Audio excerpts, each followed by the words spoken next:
If you're vulnerable to psychic damage from roguish language, stay away from these gibbering mouths. But if you intend on listening to this podcast about enriching your fantastical group hallucinations, you're too far gone already.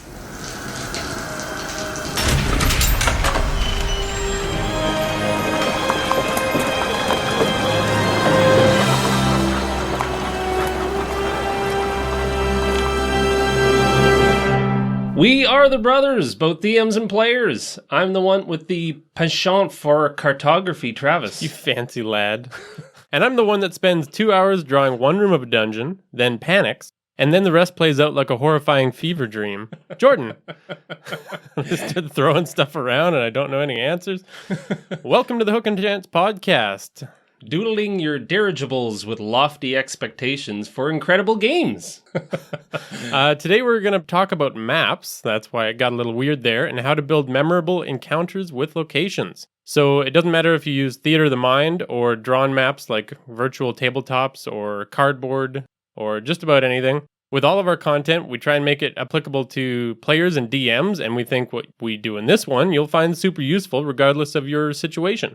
Yeah, absolutely. For players, it's all about how to use and look for elements added by a savvy DM to ripen that role-playing. DMs might not always think to have, things like a candlestick to describe that, or just like a pillow to, suffocate somebody. Anyway, there's so many details you can add to a map. I like that you went to murder with both of your... What else do you do with pillows? So, my maps that I use at our table are pretty high quality, yeah? Yes, I'd say so. Would you say they're incredible? Yeah, absolutely. Am I putting words into your mouth? You think I'm the greatest DM to ever helm a D&D table? I'm going to stop you there. Okay, well, either way, my confession today is that those are not my maps. Those are mostly cobbled together from the maps that are produced by our guest today. So how would you describe the quality of the fantasy battle maps that our guest produces? Can I use the celebrity attractiveness scale? Sure, since that's the official recognized scale of maps. Okay, well, if the normal scale runs from Giovanni Ribisi to Gary Busey... Sure. Then his maps are Chris Hemsworth. Wow, all right. So we're getting into some good fantasy stuff. We're getting into hot Thor action. So that's kind of where my signature catchphrase comes from, which is give me Gabriel's maps or give me death. Yeah, you say that like every night. You just yell it out in the night from your room in the middle. Something like that. Gabriel Pickard is on the show today to share some thoughts about how to make great environments and how to use them to the best of our abilities. So if you aren't familiar with his work, you can find it on Roll20 and DriveThruRPG. There's 23 pages of his maps on Roll20. He's busy. He's making great stuff. If you want to go back far enough, he also sometimes goes by Mad Cow Chef on DeviantArt. Welcome, Gabriel. Thanks for joining. It's a pleasure to be here. I am honestly almost embarrassed to mention how many of your map packs I've purchased at this point. But honestly, when I put them all together and I have a really cool encounter planned out for my players, I don't fucking care. I just go, whatever, this is perfect. This is what I needed. Yeah, it took me a while to get onto it because he kept trying to sell me on it. And since I'm the laziest of lazy, and I was like, you mean I got to put things together? But then it was so fun to start cobbling together your maps and making exactly what I wanted out of them. Absolutely. Well, my niece appreciates you paying for her braces. So good work. Excellent. Oh, there's a feel-good story behind the maps. Yeah, I'm glad we're doing something good with it. That makes me feel way better. I'll buy more. Probably tonight after I get all excited about maps. So we're going to learn a little bit more about Gabriel's work in the Heroes stage. Our first segment. And then we're going to go to the strategy stateroom where we're going to dive into those tips and tricks. And we're going to wrap that all up with Morton's Forge, where we're actually going to apply some of those tips and tricks to a random location. Perfect. More than theoretic. Applied map making. Awesome. Let's go to the hero stage. This is the hero stage, where fantastic folk have a spotlight turned to them to tell the tales of their adventurous lives.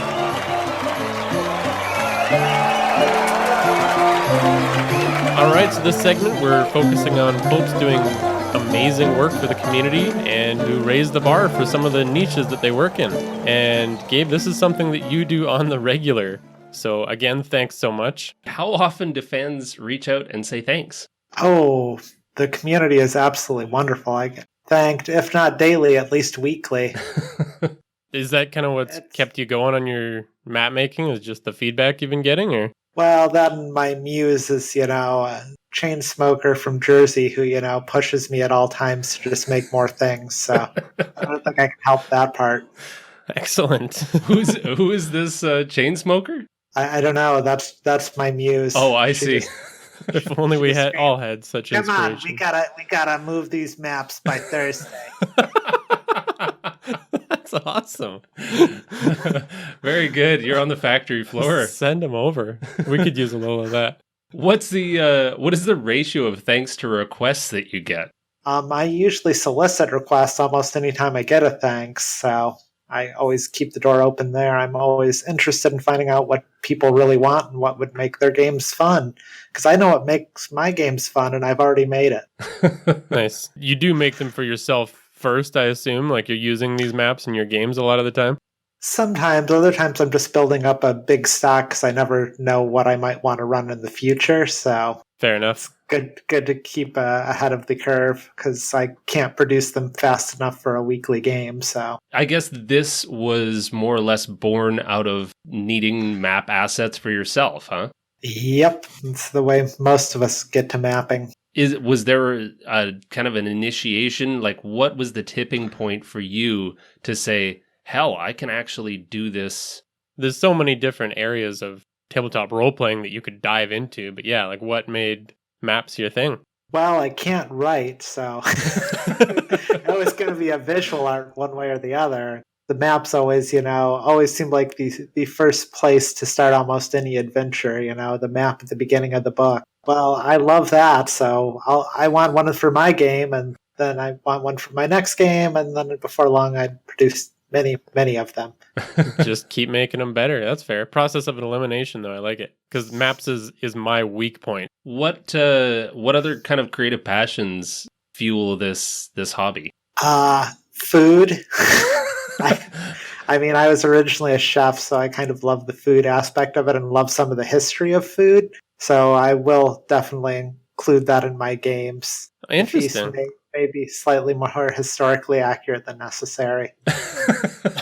That's awesome. So is that what you transitioned from when you started making the maps full time? Yeah, that was what I was doing immediately beforehand and sometimes during. Right on. It's safe to say that this is the full-time, this is the career, this is what you work on daily. This is my full-time career currently. I'm entirely supported by the RPG community, so that's a pretty awesome group to be supported by. Absolutely. Yeah. And it's, the RPG community is so amazing in the sense that it really is like, it's a humble together kind of community. And I see that exemplified all the time when, people dedicate characters, NPCs in their group to players that have passed, or, just when I see Patreons get exploded overnight by the community and that support. Like we love this hobby and we're willing to pay for it to support others, to support us. To someone that we see is doing good stuff and the person behind it is good as well. I think that's when it really blows up, is when they know that they've been giving to the community for a while already. It's definitely, if you have to pick a group, that's a group I'd pick. They look after me well. So since he's doing it full time, you heard him, folks. That means you can just hammer him with those map requests. Keep them coming. I only have like a year's worth of work planned. So after that year, what would I do?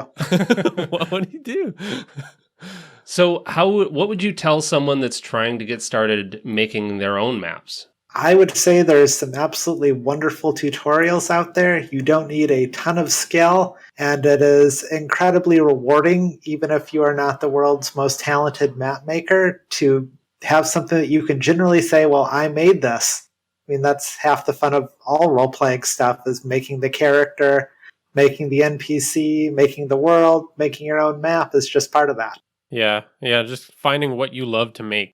Absolutely. And like you said, you add more flavor to your world with culinary, pizzazz, and everyone has their own thing, whether it's music or, linguists that want to add more to the languages of their world. Like that's what makes this community go, is that everyone's got their specialty.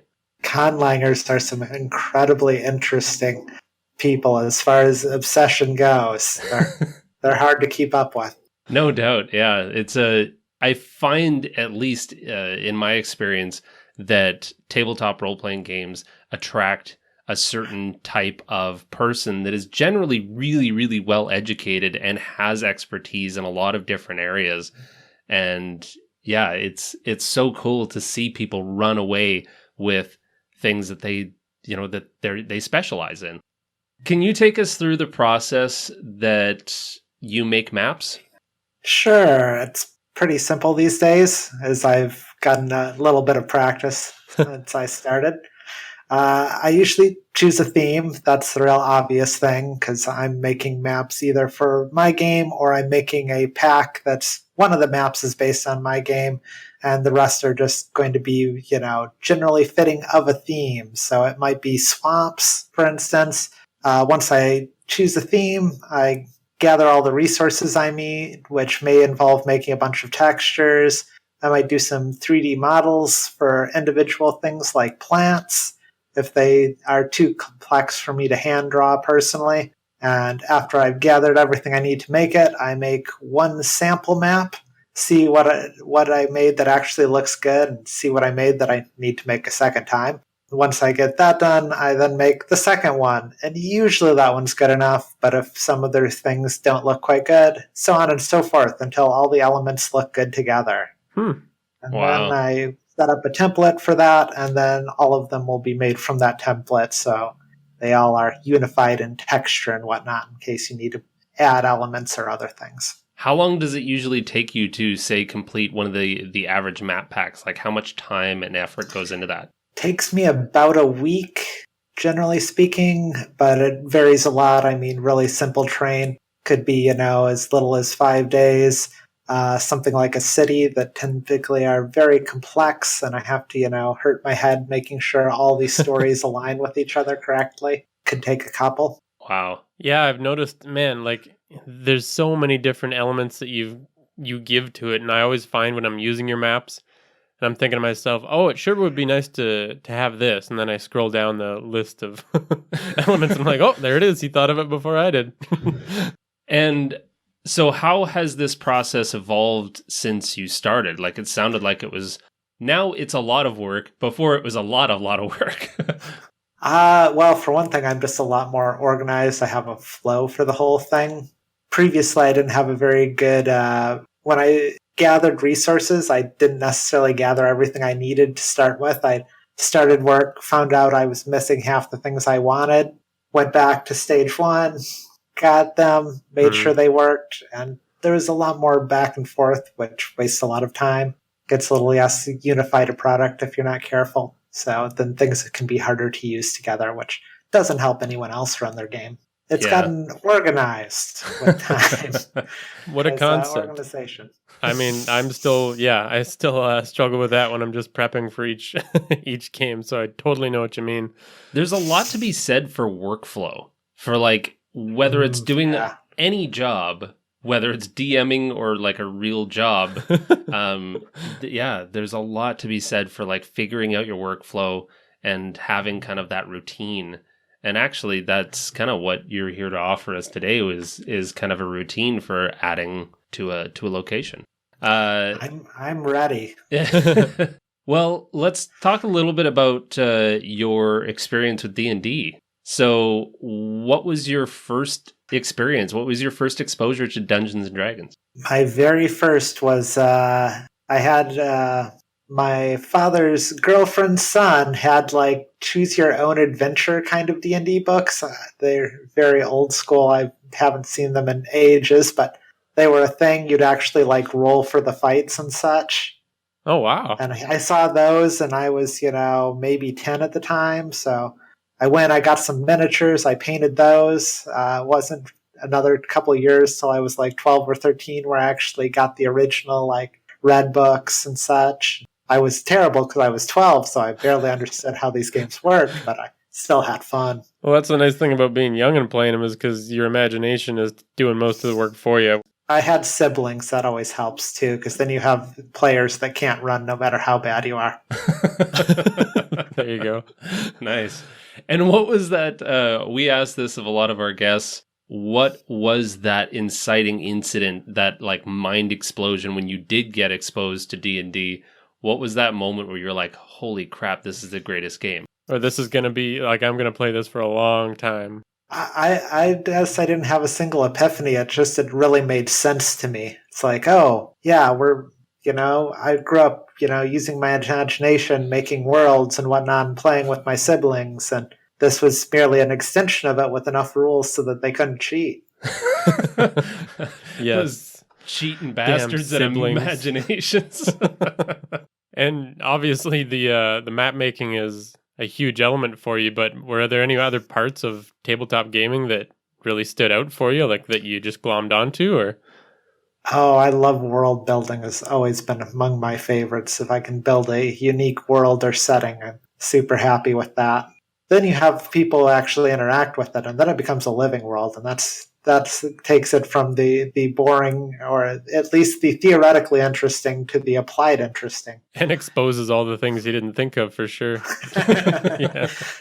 That's cool. So have you been building on one kind of world for a long time, or do you just kind of make new ones, or?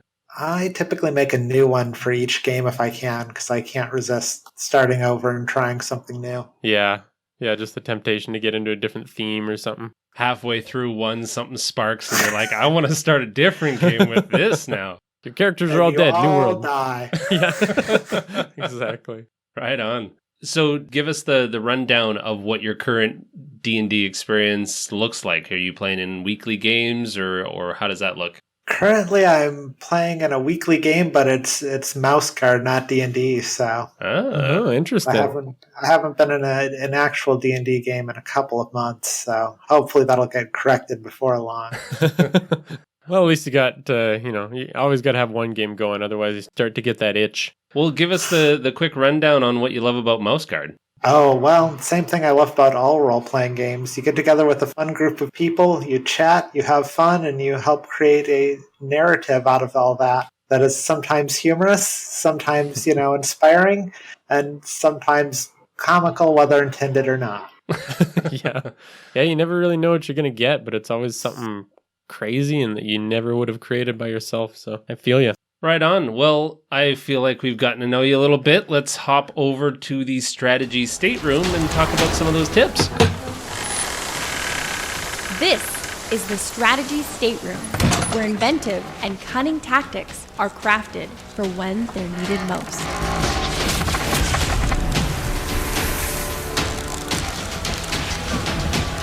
So before we recorded this, you were kind of throwing out some simple ideas on making better encounters. And what we're going to get into in this segment is a simple 3-step checklist. The first strategy on this list was narrative reasoning. Can you take us through what you're thinking when you apply that to map making? Sure. Every location has a reason it exists. Either, geological, historical, or if it's man-made, it's usually both existed and gone through some changes. The basic questions are, why does it exist and what do you want to happen here? Get those in narratively, you then have some framework to work off of. I see. So, for instance, if it was taking place in a tavern, it wouldn't just be necessarily a tavern. It was maybe something else beforehand, or it has like a special history behind the tavern. Yeah, I mean, anyone who's been in buildings of any age know that they've rarely been used only for one purpose since their initial building. So you can include features from what it was previously, or if there's a temple that used to be nearby that of some evil god that got disassembled and they just used the bricks and stones from it in the building of all the nearby buildings, you can see a uniformity from that. Or, the history of the city, it was on the location of a battlefield, so there's, signs of that. Almost all places have like a long history, even if that history is, from before whatever is currently there. So you can always come up with interesting narratives, and it makes most locations feel real. Yeah, so, icebergs and ice flows have pieces of past ships that may be shipwrecked there. And I can see what you're saying about like finding a city built on a graveyard or an old battlefield that you might see some remnants, just like gnarled trees or stuff like that with swords sticking out of them or swords growing through them. Building stones with, you look close and you can see the inscriptions from the fact that they used someone's headstone to make it. Wow. Oh, nice. That's good. So when you start from that, do you just kind of build everything off of it, or do you go through like a certain amount of things to include and that is enough to make it feel alive? Or I think once you have that, you don't need to build too much. You just need an interesting idea and a little bit of past, and then you can, include those elements, and you don't need to decide everything right away. You can easily paint yourself into a corner by getting too far into it, but you just need a good idea. Always start with that. You have someplace to go. Totally. And I guess what this avoids is that problem of, well, to go back to the example of the ice flow, like, oh, this is just an ice flow. Like, nobody's ever discovered it before. Like, that's essentially the crux of this whole thing, is that everywhere there has been people before. And if we don't really kind of consider that, then we end up struggling trying to create really deep, interesting locations. Yeah, it ends up with a world that feels like, rather than a sandbox that anyone else has played in, strangely pristine environment where apparently everyone was plopped down all of a sudden one day. Yeah.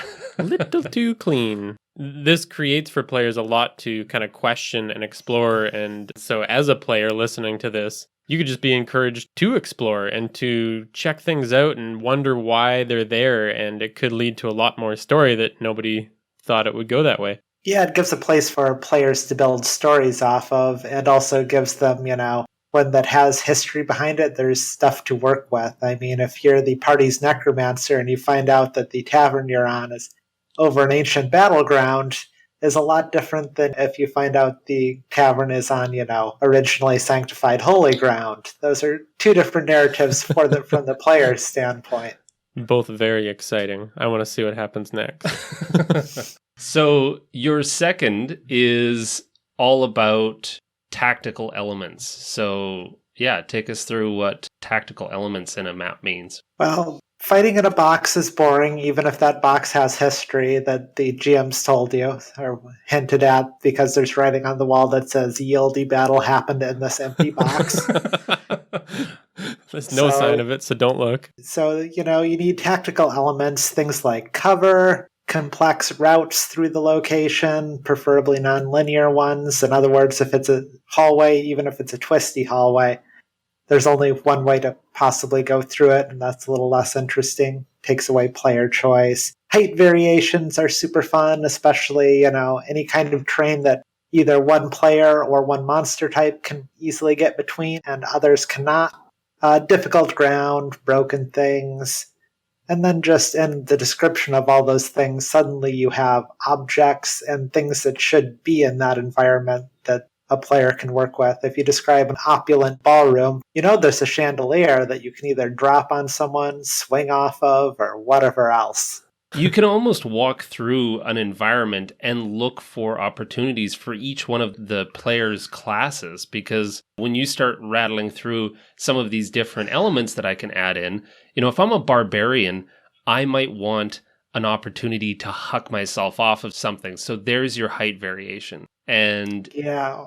If I'm a squishy mage, then I want something to hide behind. And if I'm a rogue, I want a dark corner. Yeah, exactly. There's exciting opportunities for everyone, and tactically speaking, having those different things gives a chance for, individual characters to shine. If there's a grand staircase and the barbarian has a chance to occupy that choke point while the other, players are on the high balcony doing their thing, they both feel like they're a huge part of this battle. The barbarian knows that if everyone can rush the wizard, it's going to go poorly for him. The wizard, on the other hand, can be up there hucking fireballs, and he feels like he's doing his or her job, and the barbarian's doing their job, and everyone's happy. And from the opposite standpoint, too, from the monsters. So you've got players going through a monster's lair or something like that.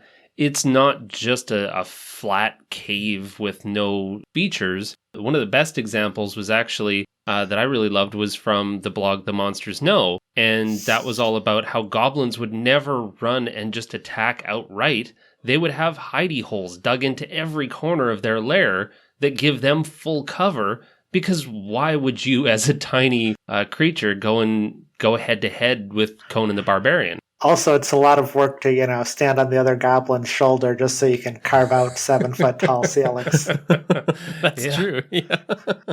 Yeah, good call. So really what this comes down to is just for the DM looking for those opportunities to add in places for each one of your players to shine, whether it's, I don't know, I suppose, direct player that you're thinking of shining in a particular place, or just throwing in more interesting bits and pieces. One of the best examples was actually in our game using, you were DMing, Jordan, and my character pushed a huge stack of casks over onto a player. And, on the one hand, my character can run around those casks and carve at the bad guy with my sword, but it's a lot more interesting and a lot more fun to push those over, and you rewarded with pretty high damage, I would say. But I took away one of your barrels of booze in the end. That's right. Yeah, we couldn't drink all the booze. And I think you touched on something, Gabe, that is a mistake that I often make in map making, which is I think of these really interesting things, but I don't add in the choices. So yeah, you were kind of talking, and it made me think that each element that you were describing there was all about giving players a choice, whether to go high, go low. Yeah, as a group story building, you need, a chance for everyone to have a stake in the story, and that means decisions they get to make, both good and poor. And sometimes what you're doing is, rather than making anyone shine, if no one has the right skill, it becomes an interesting challenge, and that's fun too. It's fun to encounter things your characters are all distinctly bad at. Yeah, that's true, because then it becomes, what can we do to work together here? And it gets way more creative and sometimes real weird. But yeah. And so on the flip side, players too have to take that into consideration when they are playing. Look for the interesting things that the DM might have added into those locations, especially when you're playing with battle maps, of how can I use my environment to my advantage, and what smart decisions can I as a player or as a character make in this situation. Anytime I've had anyone near a railing, players, they can hardly resist pushing them off. So. I know it's not always too hard to, it's cat bait. You put something on the edge there and they just have to knock it off. There's nothing that draws them into a room quicker than a whistling NPC that's looking the other way. So to jump into your final tip, your final one is game-changing events. Yeah, environments don't need to be static. You don't have, a room. Once you've drawn the room, it's now the only thing that's going to be there. If that room is on a ship and it's slowly filling with water, then your map is constantly changing and the terrain is constantly changing. If you're in, the active volcano and it's beginning to flood, that definitely is a slight change in how the map is going to play out from round to round. Even if you're in, not those quite a dramatic environments, if there's a bridge and it can be cut, then there's a very different story of how you get from point A to point B once the bridge is out. So things like that, major environmental changes and events that, change the setting, add a lot of drama to it. And I suppose there can always be triggers for this too, as far as player actions and things like that. Like, it's not just a foregone conclusion, but a good example would be from one of our recent games. Once a ship took enough damage, the mast was going to go over, and now it wasn't a viable ship. It could have some pretty serious ramifications in changing the location and the terrain that you're fighting on when a ship starts breaking in two.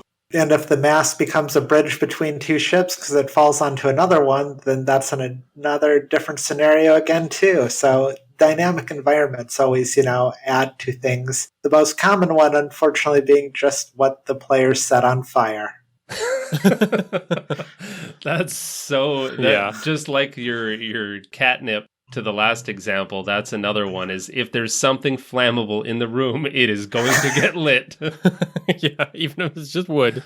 Is there an event that you can think of in one of your recent games that was just like off the rails? I'm just curious, because being someone that thinks about this a ton, your games must be pretty exciting. So is there like an encounter you remember? Oh, I mean, I did run a one-shot game within recent memory that was secretly based on putt-putt golf. Secretly? Like only you knew about that, or what? Oh yeah. And it wasn't until like the end that they began to figure out what it was. It was the layer of Patsu Patsu. Oh my goodness. I love it. I can instantly see how that would make a really entertaining dungeon. Yeah, the giant windmill that grinds souls, I think they figured it out when there was the cart race that they had to like loop the loop. They had like a tribe of goblins that had all these bizarre carts at the top, and they had to, their way to worship their god was to like loop the loop. So if they could make it, the party had to, figure out how to get their weird goblin cart at enough speed to actually make it all the way up and around and through to get to the other side. There was all the disastrous carts that had broken during this process. That's amazing. Yeah. I want to play that game now. That's fantastic. So anytime I get stuck, I should just go mini golfing. Come up with some ideas. Oh, that's brilliant. Really, with this, for the reflection here on, kind of game-changing events is really, for the DM anyways, the story-building capabilities of this technique to continually add more interesting challenge. I can think of a couple of times where in a combat, you're starting to go, okay, now this is just a grind. And you can avoid that grind by adding those game-changing events. And you can still have the same number of enemies. You can still have the same number of hit points. I've found myself, when I've kind of devised some ill-thought-out locations, of going, I'll just start cutting off HP off these guys because this is starting to feel boring.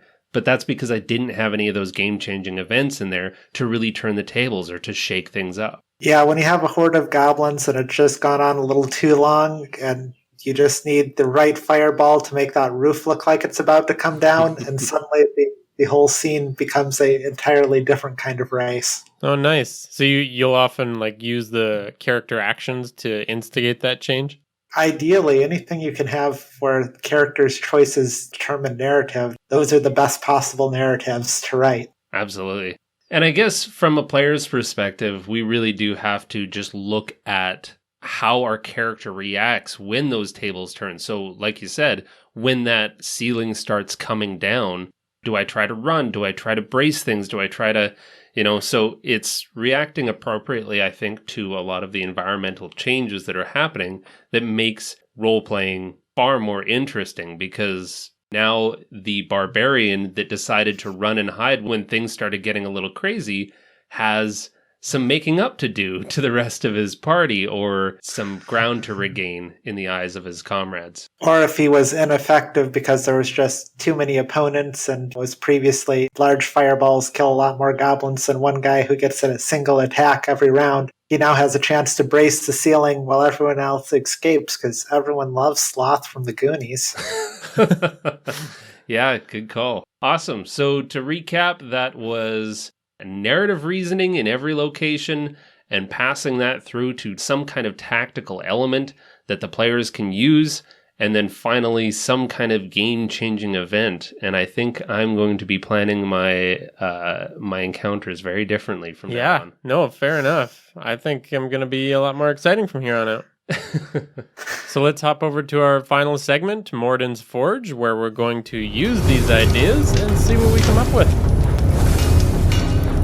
This is Morton's Forge, where raw materials are reshaped, honed into tools and weapons for the most incredible of quests.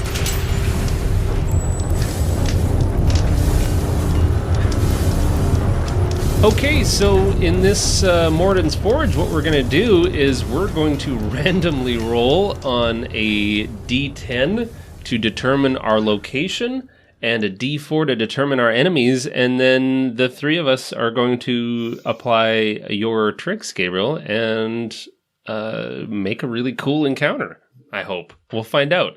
So the first one that we get here, there goes the dice. 4, we're going to do a swamp. And now it is inhabited by nobles.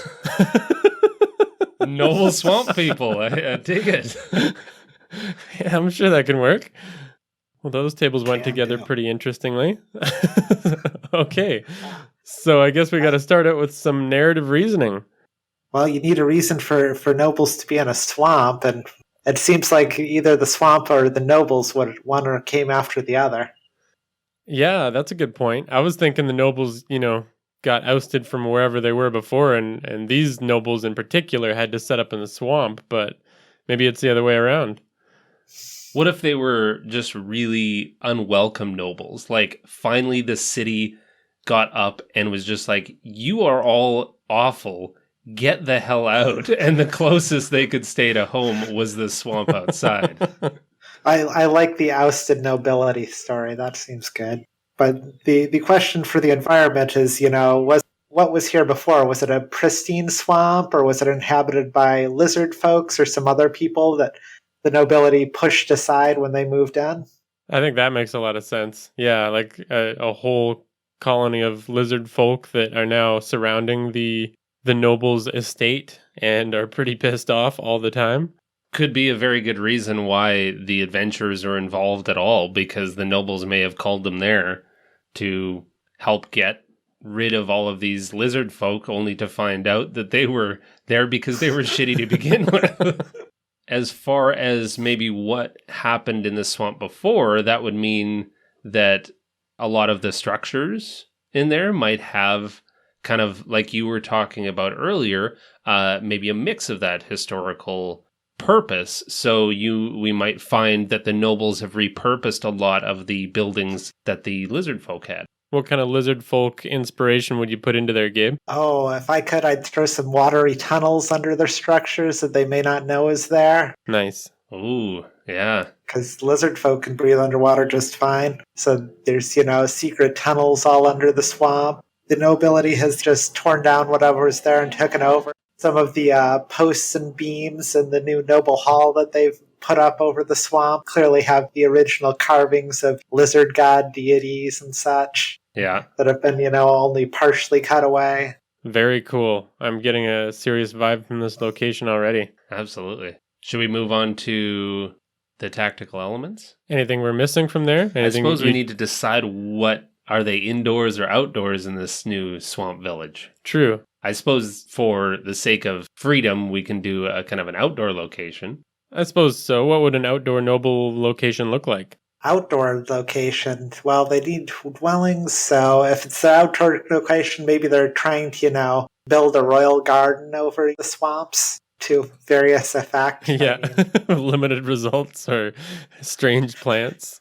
I would imagine they'd be turning their nose up at the limitations of what they could grow, because nothing but swamp flowers grow there, and they want to grow some lilies or lilacs or something like that in their new hanging royal gardens. So we have the gardens that secretly have both tunnels under them and have various elements and blocks from the original lizard folk inhabitants and such. Yeah, all kinds of stone designs around the garden.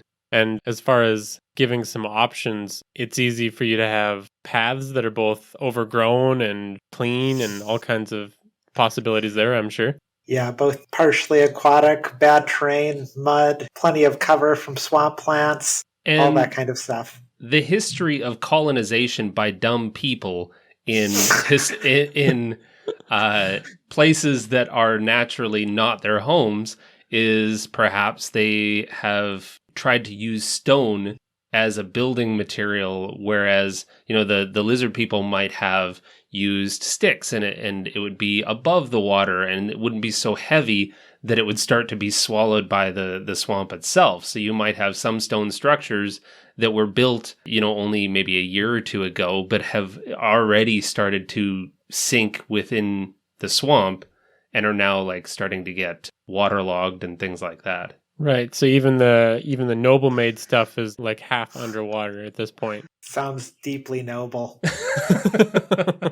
They're really pissed off that they're here. They're not enjoying it. So tactical elements. Well, we're going to have pathways that are next to sinking mud. You have lots of cover from trees, plants, statuary that's now off kilter as it sinks slowly into the swamp. Hidden tunnels under there.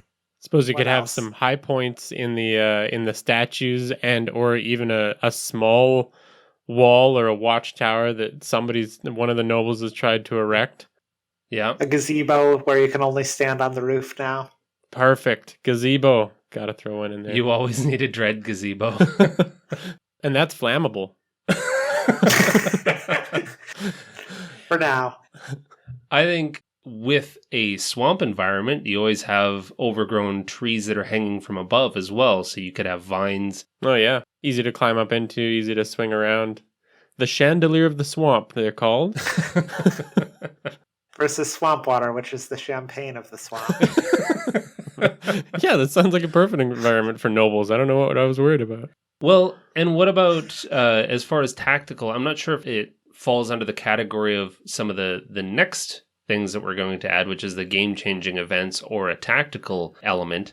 But you could do something like methane, because methane can bubble out of the swamp and collect until it eventually erupts. So it might knock players out. It might be flammable. Yeah. Sounds like another thing. It would definitely be fun when they begin fighting in these large bubbles as they jar the underlying soil with their large spells and other nonsense. That large bubbles begin to burst throughout the scene. Yeah, that's pretty exciting. The nobles could even have been so dumb that they've created decor with the gas, using it almost like a helium to fill things. Then you've got like big balloons and floats that the nobles are hanging off of things. Methane gas, that sounds like a recipe for a second Hindenburg. Exactly. Okay, so we got some explosions in there too. So game-changing events. What do we got there? What could you throw in to start amping up the tension? Oh, this one has a lot of possibilities. We could have entire things eaten up by sinkholes in the middle of a fight. If the lizard folks' gods get involved, we could have their temple rise up out of it. Oh, wow. I like that. Absolutely. When the entirety of the lizard folk, depending on maybe what side of this conflict the players choose to take, whether it's the noble or the lizard folk, that would certainly kick things off when the entirety of this village is surrounded by lizard folk and they're all chanting, trying to get their god to raise their temple. Yeah, and you've even got specific lizard folks that are doing it, and if you take them out, then it stops the ritual. Giant whirlpools opening while, parts of it rise. Could have a number of things. It would be pretty good scene to run the final encounter in for that whole thing. I'm a big fan of that moment where the players seem like the tides are turning and they have things under control. They're cleaning up what remains of their enemies for this particular encounter and then throwing another one at them. So the frog hemoth, that's going to change the stakes right in the middle. Yeah. So the local wildlife can also definitely start to change that encounter. And of course, don't forget the lizard folk putt-putt golf course in the corner. That'll change things. No lizard folk villages without their putt-putt course. It's their ancient god, Patsu Patsu. Yes. Patsu Patsu. All right, well, that's a pretty cool encounter location that we've created in just a few minutes with a little bit of guidance from Gabe. I love it. I can't wait to play. Yeah. I think we're going to have these. I see why you like doing this for sure. Starting to get on board. Well, yeah, I think that about wraps up the episode. Where can people find all of your work, Gabe? I know we've already kind of mentioned it, but Roll20. Roll20, Drive-Thru RPG, any number of other smaller platforms. Some of my work's available on, it's no longer called Power VTT, Astral VTT is I think the current name. Other places continually. Type in my name and I'll be around. That's fair. Are you active on any other social media? Where can people submit their ideas and thoughts to you? Twitter is the easiest way to reach me. Very good. Okay. Well, and anything else that you'd like to plug? What do you have coming out? This month, I'm going to leave at the end of it, but for that, I'm hoping to get out as much pirate and nautical themed stuff as possible. I'm calling it, I don't do characters, so rather than mermaid, I'm doing May Before the Mast. Right on. Was Awesome. that So I should have some nautical things. I should have dark elf ships coming out.